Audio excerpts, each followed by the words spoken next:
Dinner for shoes, please.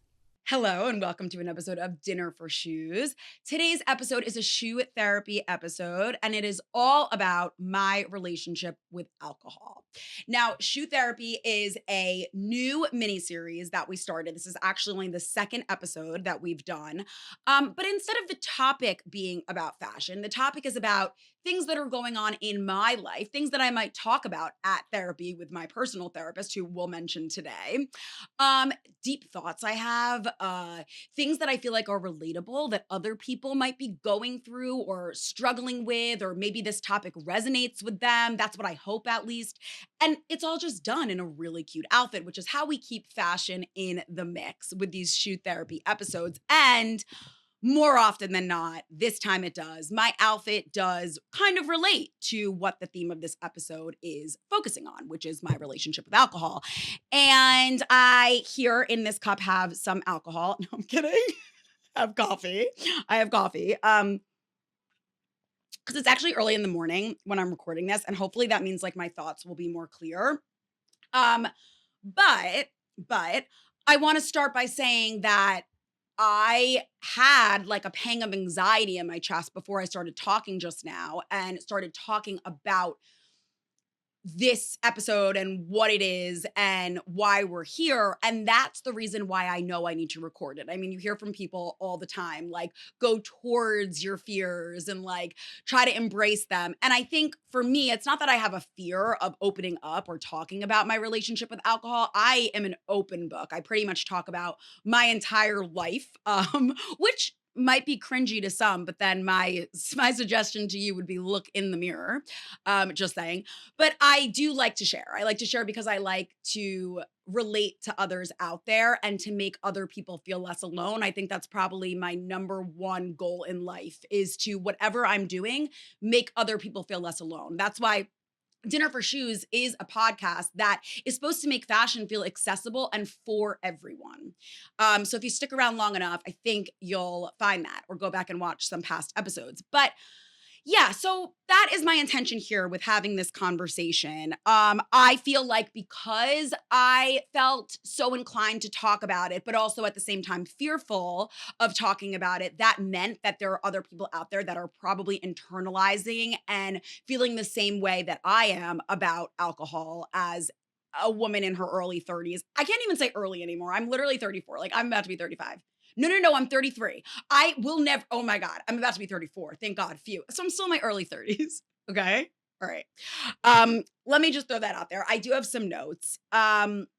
So I talked a little bit about, the idea of shame, right? That's what we're going to talk about. But I want to do the outfit behind the shoes so I can put down my Kate Spade duo bag, even though I'm obsessed with it. It's better when you're standing up to wear this bag because it's long. So it's just like, whatever. We'll get there in just a sec. But I want to say that we should not feel ashamed to have these conversations. And I think for all of my shoe therapy episodes, all of the things we're going to focus on. Last time we kind of focused on like keeping the right people in your life and how negative energy should be banished from your life and how that kind of like forms in relationships, right? We use like one of Taylor Swift's quotes from the New Heights podcast. And I want people to feel that when they come here, it's like a safe space where we should not feel ashamed and we should be open to talking about everything. I don't think it is surprising or crazy to say that I have a problematic relationship with alcohol. In fact, alcohol is a drug.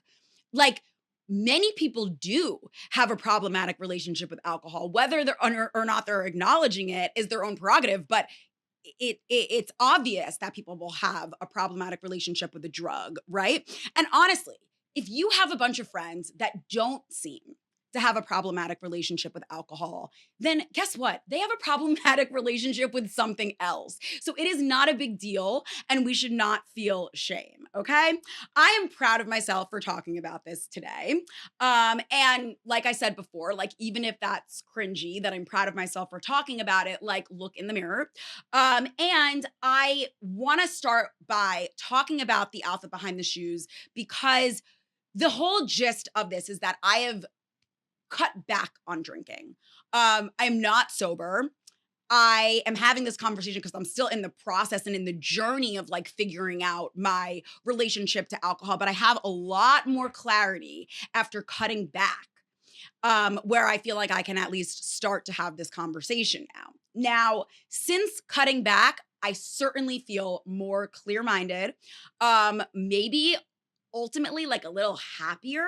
Not like I have so much anxiety in my life. Like I talk about my anxiety in almost every episode, I think. So I wouldn't say that I am always like perfect, but I definitely feel better overall since having less alcohol. And because of that, I'm kind of looking at this as my bright, clear-minded, bright accessories, right? That represent that. But the way they're integrated into my outfit is subtle. And that's because when you go out with me now, and I'm out with my friends who are drinking and very much part of the drinking culture on the weekend, or even at a dinner party with my friends, it is subtle, the difference between me when I was drinking heavily like everybody else and now. Because I still am present, I'm still having fun, um, I'm still laughy, and we're gonna get into why in a little bit. Weed, a little bit of weed. But we'll get there. Because I think that that's a whole conversation in and of itself. Like, why can't we just go out and be happy and laughy being completely sober? Which I think a lot of people can, but it is so hard to get there. And I am in the midst of this, right? So I get it. Anyway, that's why the color is brought into the outfit in a more of a subtle way. But I do really love the color. So this is my Kate Spade duo bag. I'm really obsessed with it. This is probably my favorite bag of the moment. I just think the color is so great. It's somewhere in between a yellow and a green. I like to call that chartreuse, which almost sounds like it could be a liqueur. So that's funny.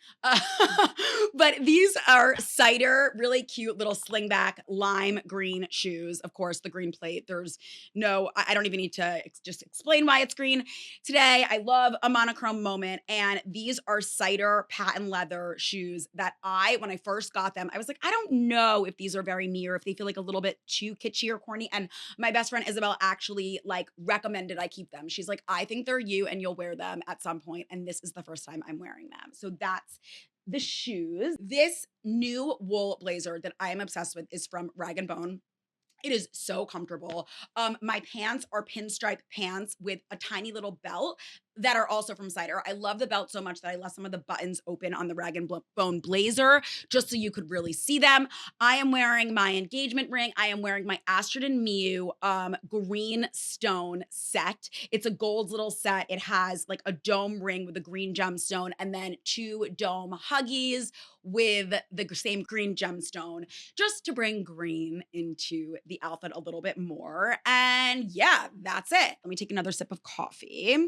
Um, So I am going to talk about what made me realize that I need to address my relationship with alcohol. I'm going to talk about where I'm at now versus where I was at then. I'm going to talk about the way alcohol made me feel and the way I behaved when I was drinking too much alcohol. And hopefully it resonates with you, and hopefully you feel something from this episode and feel less alone. I guess that's the most important thing, right? But first, we're going to take a brief moment to hear from our sponsor of this episode, Scathed. Scathed is what happens when beauty refuses to behave. It was stitched together from darkness and defiance to create luxury garments with a conscience, crafted by hand, designed to endure, and made with materials that honor the planet. To Scathed, sustainability isn't a trend, it's an act of rebellion against waste and conformity. Each piece is for those who have been broken beautifully, who find comfort in shadows and purpose in creation. Through ethical craftsmanship and community support, Scathed stitches resilience into every seam. After all, the world is burning. We might as well look magnificent while rebuilding it. Scathe is a brand that I was newly introduced to. It was designed by Heather Pierce, the founder. I was so excited to partner with Scathed and allow them to be the sponsorship for this episode, just because they are a luxury, slow fashion brand and hold so many of the values that I find to be really respectable, that a brand can hold. They are a gothic meets rock and roll type of brand, if you want to check them out. Their pieces are crafted in Las Vegas, Nevada. They have an atelier there. They have a lot of they work with a lot of hand beading, dark florals, some leather.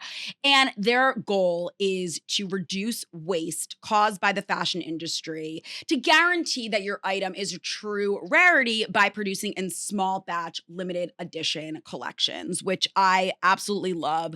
The garments are all ethically crafted. The artisans work in fair, very ethical environments where they are paid above minimum wage. And on top of that, they use really cool materials like recycled polyester, cactus leather, bamboo cotton, and dead stock fabrics for every collection. And then what's really cool is that they're part of the 1% for the planet. That means that they pledge 1% of their sales to environmental causes. And they say they believe in giving back to the earth that inspires their designs. Their rebellion is not just about reducing harm, it's about creating positive change. So love them. Definitely check them out. And now let's dive back into the conversation about alcohol.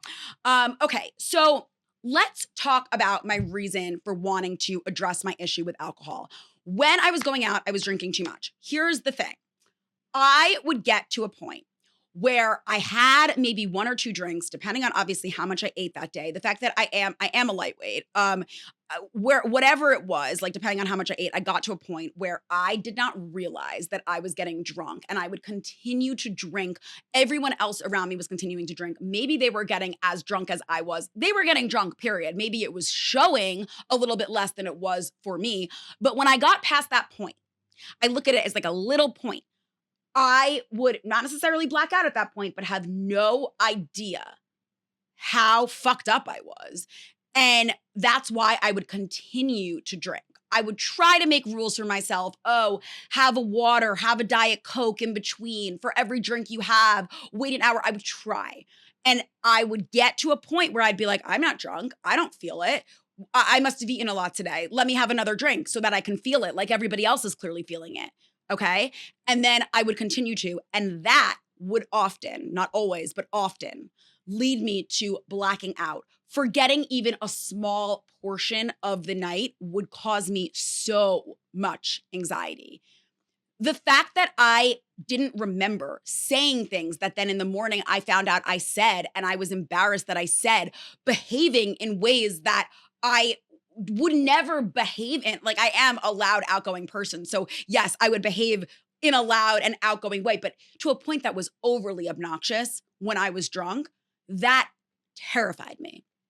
And as I got older, and I think this is definitely something that happens, we process alcohol in a way that's far more, I think we have more hangovers, right? We know this. This is all science. And so my anxiety was escalating as I got older. Whereas before, when I did this when I was younger, it felt like something that everyone was doing and everyone partied. And then the next day, everyone was hungover until 3 and then they ate greasy food and whatever. That's part of the drinking culture. As I got older, I was like, but maybe the drinking culture isn't for me if I'm going to have this much anxiety about it. I am not bashing anyone who likes to go out and party and drink. If that's for them and they can deal with the next day effects in a way that doesn't affect them the way that affected me, great for them. Awesome. But I was in a horrible place after those nights of drinking. And I only really ever drank never more than 2 nights a week. But just because you're only drinking 1 night a week or 2 nights a week on the weekend, whatever it may be, doesn't mean that you don't have a problematic relationship with alcohol. And essentially, so go back a bit, the 2 worst panic attacks of my life. And panic attacks do often come with anxiety, but not always. But I have suffered from many panic attacks. And the 2 worst of my life that I remember came at the tail end of a hangover. So that just goes to show you how much alcohol affects your anxiety and affects your nervous system and your mental health. right? Because it absolutely does, even if you're not realizing it in the moment. Now, as I was going through this, and this happened maybe like I'm gonna say maybe it's been like 6 months since I started like addressing this. I was talking to the people in my life around me who I felt like would have a good sense of, do I have a problematic relationship with alcohol? And if you know me, you know I have OCD like tendencies, and I will obsess over something for a very long time until I'm done with that thing, and then I will obsess over the next thing.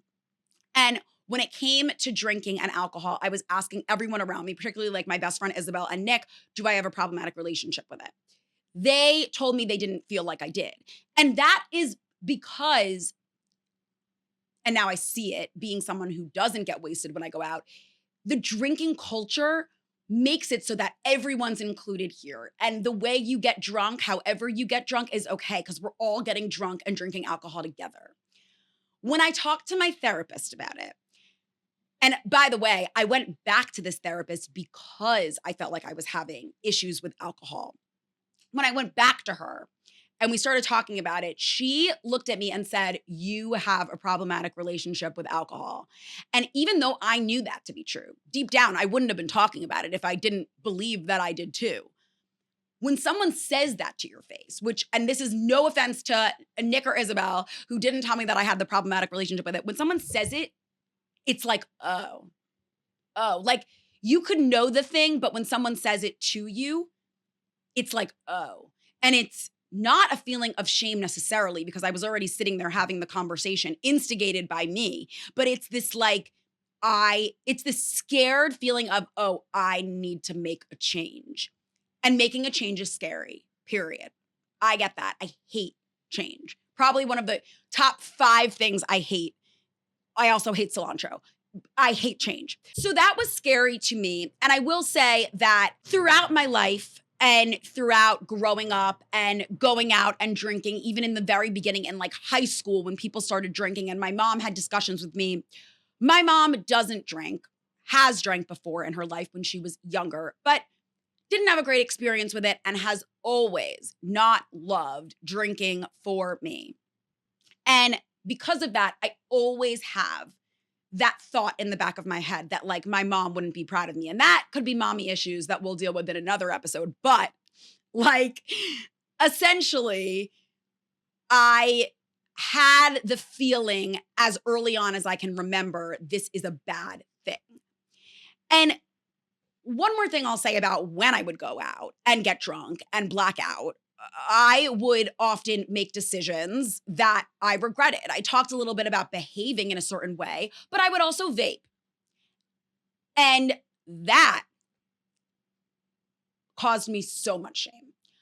I also don't hate people who vape or who smoke or whatever, but like whatsoever. It's just not me. It's not me. And because I was behaving in a way that I knew was unhealthy and something that everything about me suggests against, I had so much shame about that. So that's why I ultimately like went back to my therapist about it, talked to my sister about it, who my sister is my everything. And when she tells me like, you need to fix this or make a change, I do it, period. Always for her, I will. So basically, I started to get, as I was talking about it more and more, and obviously I'm being obsessive about it. Like, of course, it's in my text messages and your phone knows that that's what you're talking about and focused on and obsessed with. I started to get ads from one particular app called the Reframe app. And I downloaded that app and it's supposed to help people either cut back on alcohol or quit altogether. Reframe, I downloaded the app and I started doing it every single day. And I think I did it consistently for about a month and a half, I would say. I learned a lot. One thing that I learned is that I am not an alcoholic. With a lot of the exercises that it gives you, and I'm not saying like, oh, I'm better because I only have a problematic relationship with alcohol and I'm not an alcoholic. No, I didn't resonate with the traits and the behaviors that were described with someone who is an alcoholic, but I learned a lot about alcohol from that app. I'm going to talk about one of the things I learned in just a second. I kept getting a lot of ads as well for Field, which is like a social THC gummy that you could take instead of drinking when you go out. I was just getting a lot of ads. Now, I am also suffering from knee tendonitis. And unfortunately, I was going to physical therapy for a while where I wasn't really getting the help I needed and the attention I needed from that physical therapist. So, I have been feeling like I am dealing with a lot of inflammation, right? And I actually scrolled by this stat from the Reframe app a couple of days ago that says alcohol increases inflammatory markers by up to 300% for 5 days after drinking, affecting your joints, brain, and organs. That lingering brain fog isn't dehydration, it's your body fighting an invisible fire. And that really stuck with me, particularly because I am a runner. I love to run. I literally feel like I can't live without running. So because this knee tendonitis and tendonitis in your knee fucking sucks, it is a long injury to recover from. And because I have that, that was another reason, another driver, another reason why I wanted to cut out alcohol. So now, in talking to my sister about this issue, I talked to her about weed. If you know me, then you know that I do take half a gummy, half a THC gummy. It's the smallest amount of THC to go to sleep at night. And I was talking to her about that. And I was like, I wish I could just feel this like laughy, happy, chill way that I feel when I go out with weed instead of alcohol. And my sister was like, well, you could just get a sativa gummy instead of an indica gummy. And I was like, oh, like I didn't even think about that. The fact that I could be that laughy, happy version of myself, still distanced from my obsessive thoughts, because honestly, that's what alcohol and weed do.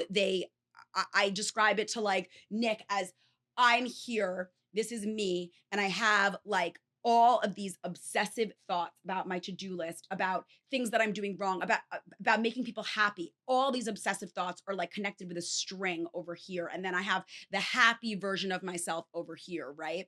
And when I drink or when I get a little high, that string connecting me to those obsessive thoughts starts to slowly disappear. And I feel that way when I'm on my gummy too, right? Like I forget about my to-do list for the next day. So Rachel was like, get a sativa gummy. So I started to get sativa gummies. And that is what I'm currently using when I go out.